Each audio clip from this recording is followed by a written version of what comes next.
Na onda da Libras e dos surdos. 9.717.318 brasileiros são surdos, segundo o censo do IBGE 2010. Em Minas Gerais, mais de 32 mil pessoas são surdas. Já em Belo Horizonte, o número de surdos ultrapassa a faixa de 111 mil. Mas eles não são iguais. É o que esclarece o surdo bilíngue Jairo Fernando de Oliveira, 53 anos, funcionário público que passou a fazer parte da comunidade surda desde que teve meningite aos 13 anos. É uma ideia generalizada de como que é o surdo. A sociedade não sabe lidar ainda com essas diferenças. Os surdos não são iguais. Tem um surdo que nasceu surdo. A primeira língua dele é Libras, ele cresce sempre falando com sinais. Este surdo defende bastante essa linguagem. Tem um surdo que é surdo de nascença, mas os pais fazem uma opção pelo oralismo. Este surdo, chamado surdo oralizado, não sabe Libras, não utiliza Libras. Alguns, infelizmente, nem gostam de Libras. Mas é claro, não é radical. Tem muitos que não usam a Libras, mas convivem com a gente também, conversam numa boa. Jairo Fernando aponta que, apesar de avanços, a sociedade ainda precisa olhar para os surdos como sujeitos capazes.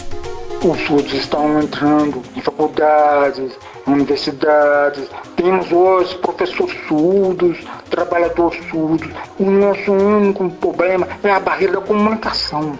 Somos capazes de tudo, menos, é claro, comunicar rapidamente. A deficiência não tem nada a ver com sofrimento, é apenas uma causa e efeito. Na maioria desse grupo de deficientes, são pessoas bastante felizes, divertidas, aliás. Os surdos mesmo são muito alegres, muito divertidos.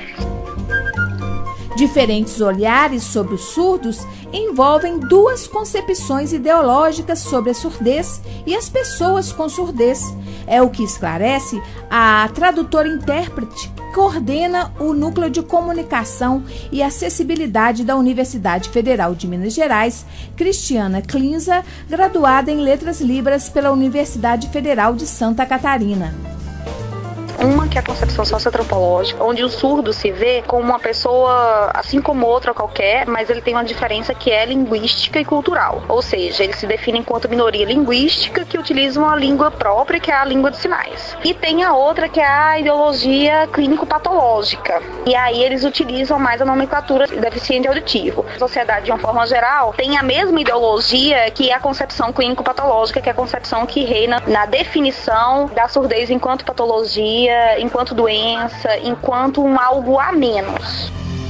O número de surdos deve crescer no Brasil e afeta 1 milhão de crianças e jovens até 19 anos de idade, além do aumento da população idosa no país, casos em que a surdez poderia ser reversível se constatados até 6 meses de vida, são diagnosticados tardiamente, a partir de 4 anos de idade, de acordo com a Sociedade Brasileira de Otologia.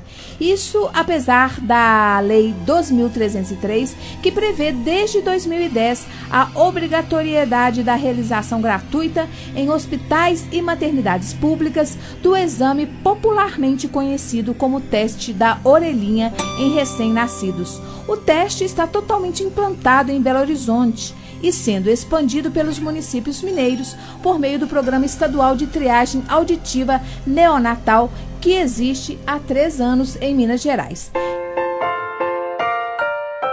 Assim que a criança vai ao posto de saúde fazer o teste do pezinho, ela já sai de lá com o teste de orelhinha agendado e é encaminhada para um dos centros de referência. Desde 2002, o Hospital das Clínicas da UFMG é um desses centros credenciados pela Secretaria Estadual de Saúde. Segundo a coordenadora do Programa de Triagem Neonatal do Hospital das Clínicas, a professora Luciana Rezende, o diagnóstico precoce da criança surda não apenas lhe garante acesso ao tratamento, possibilita que os pais façam escolhas educacionais e que a criança tenha um contato mais cedo com a língua de sinais, impedindo que ela sofra um atraso cognitivo impossível de ser recuperado.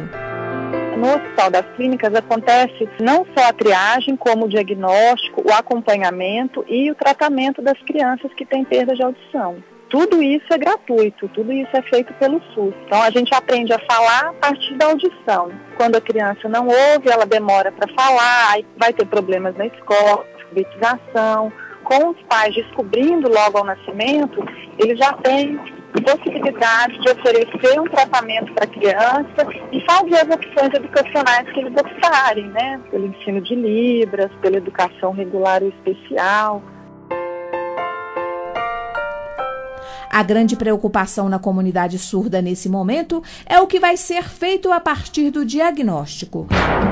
Para a professora do Departamento de Educação da Universidade Federal do Paraná, Sueli Rezende, o teste da orelhinha deve ser um meio para que a Convenção Internacional dos Direitos da Pessoa com Deficiência seja cumprida no Brasil e garanta que a língua dos sinais seja introduzida desde o ensino infantil. Facilitaria a identificação e o encaminhamento para creches onde houvesse profissionais bilíngues, né?